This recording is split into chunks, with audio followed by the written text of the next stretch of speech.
मार्गशीर्ष मास के कृष्ण पक्ष की एकादशी को मनाया जाता है उत्पन्ना एकादशी व्रत।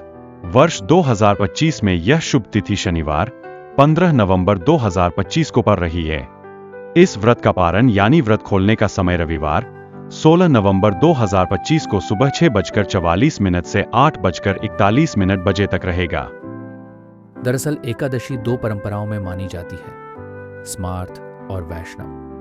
स्मार्त परंपरा में व्रत उसी दिन रखा जाता है जब सूर्योदय के समय एकादशी तिथि विद्यमान होती है, जबकि वैष्णव लोग व्रत उस दिन रखते हैं जब दशमी तिथि पूरी तरह समाप्त होकर एकादशी सूर्योदय से पहले शुरू हो चुकी हो। एक समय असुरराज मुरासुर ने तीनों लोकों में आतंक फैला दिया। देवता भगवान विष्णु की शरण में पहुंचे। लंबे युद्ध के बाद भगवान क्षीरसागर की एक गुफा में योग निद्रा में चले गए।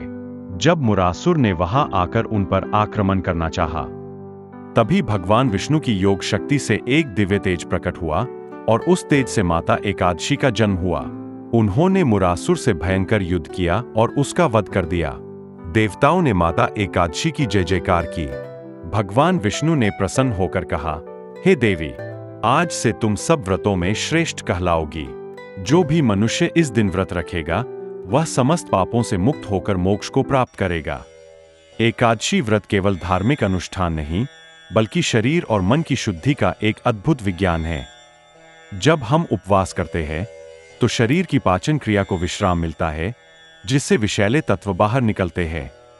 मस्तिष्क अधिक स्पष्ट होता है, ध्यान गहरा होता है और ऊर्जा का स्तर बढ़ जाता है। यही कारण है कि योग शास्त्रों में कहा गया है, एकादशी व्रत मन, शरीर और आत्मा तीनों को संतुलित करता है। तो आइए इस एकादशी हम भी अपने भीतर के विष्णुत्व को जागृत करें। जय श्री विष्णु, जय एकादशी माता।